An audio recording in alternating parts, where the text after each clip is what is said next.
रेखा प्रतिदिन घंटों अपने रूम के शीशे के सामने खड़ी होकर बार बार कभी अपने को और कभी अपनी साड़ी को देखती रहती है। जब उसे साड़ी में कुछ कमी नजर आती तो तुरंत ही बदल देती। फिर वह नए नए फैशन करके मॉर्निंग वॉक के बहाने घूमने निकल जाती है।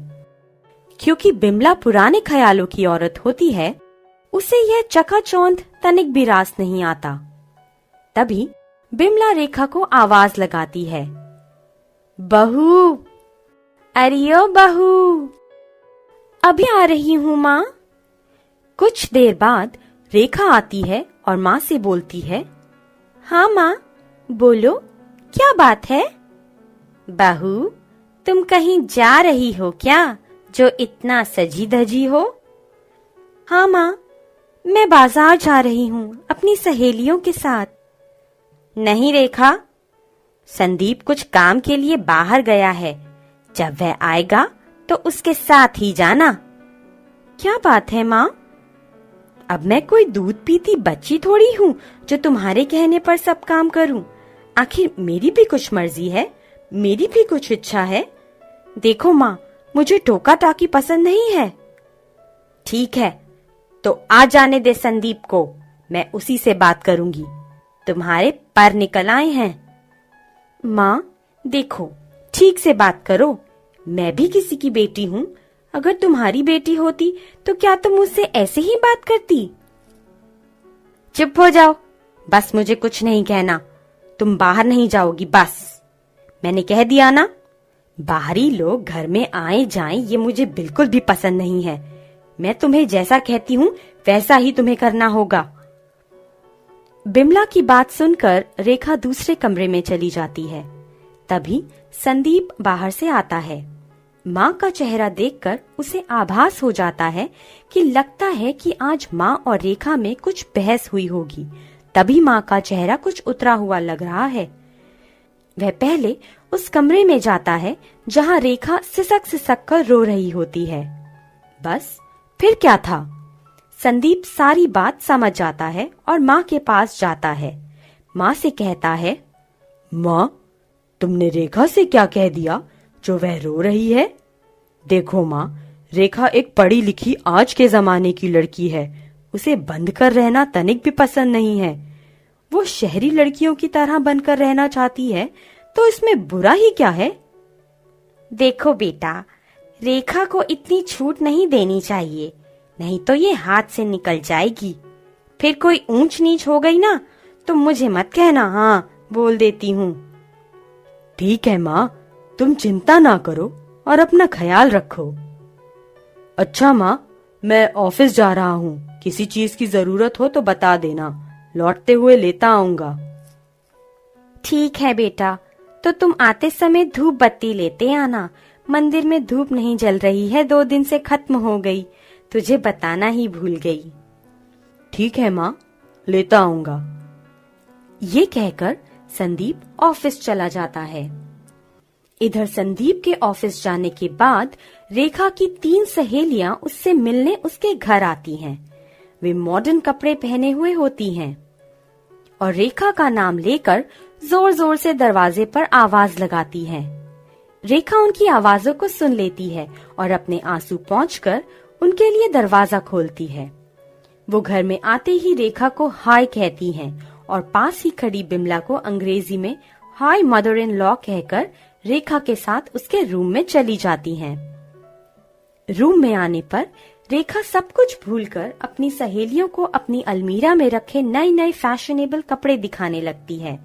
उसकी अलमारी में अत्याधुनिक फैशनेबल सामान, जिसमें नए नए डिजाइन की साड़ियाँ, नए नए डिजाइन के सूट और नए नए मेकअप के सामान आदि रखे रहते हैं।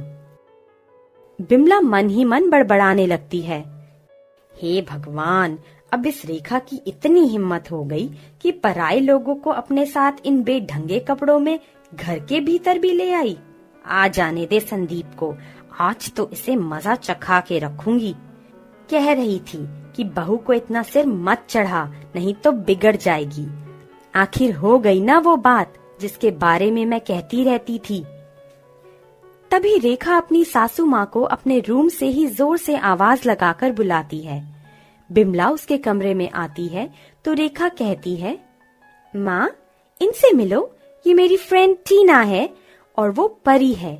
ये दोनों हमारी ही कॉलोनी में रहती हैं। दोनों की ओर देखकर माँ अपना सिर हिलाकर बाहर चली जाती है। इधर ये सहेलियां किटी पार्टी बनाने का प्रोग्राम बना रही होती हैं। तभी कुछ देर बाद बिमला वहां आ धमकती है। बहू, ये सब क्या हो रहा है? कुछ नहीं माँ, आज हमारा एक प्रोग्राम है, किटी पार्टी। Kitty party? ये क्या है बहू? माँ, तुम नहीं समझोगी। बिमला मन ही मन कहती है, आने दे संदीप को, आज तेरी किट्टी पार्टी मनवाती हूँ। अरे माँ, क्या सोच रही हो? जाओ और घर के सारे काम निपटा लो। आज अपनी सहेलियों से बहुत सारी बातें करनी है।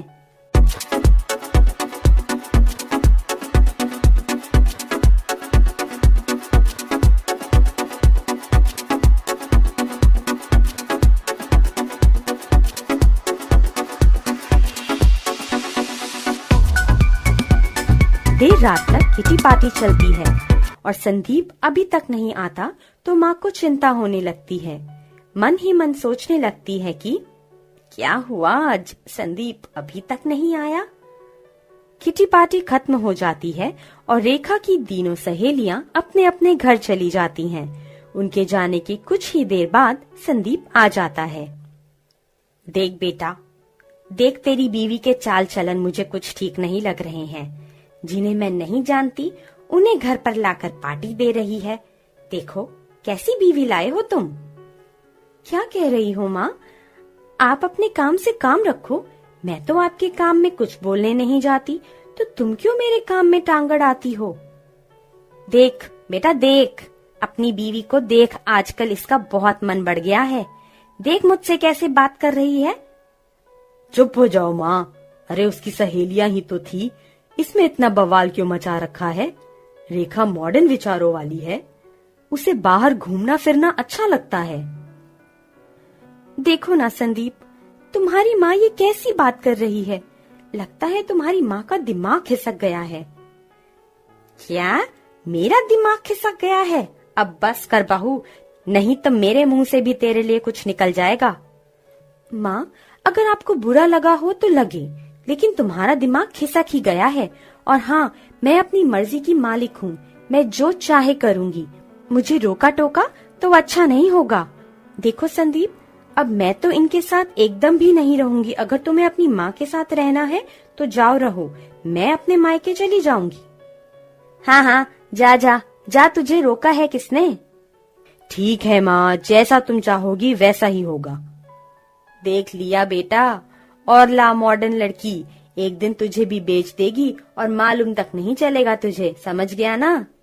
अरे माँ, तुम पुराने ख्यालों की हो ना, इसलिए ऐसा सोच रही हो। ऐसी कोई बात नहीं है जिससे इतना बड़ा बखेड़ा खड़ा कर रही हो। सब कुछ ठीक है। और हाँ माँ, एक बात याद रखो, जहाँ दो बर्तन होते हैं ना तो खटके जरूर हैं। हम सब एक साथ हैं और एक ही छत के नीचे रहेंगे। ये कहकर संदीप बाहर चला जाता है और माँ से कहते हुए जाता है कि माँ, खाना गर्म कर देना, मैं अभी 5 मिनट में आता हूँ। दोस्तों, ऐसे और मजेदार कहानियों के लिए किड्स स्टोरीज चैनल को प्लीज सब्सक्राइब कीजिए और बेल आइकन को जरूर से दबा दीजिए।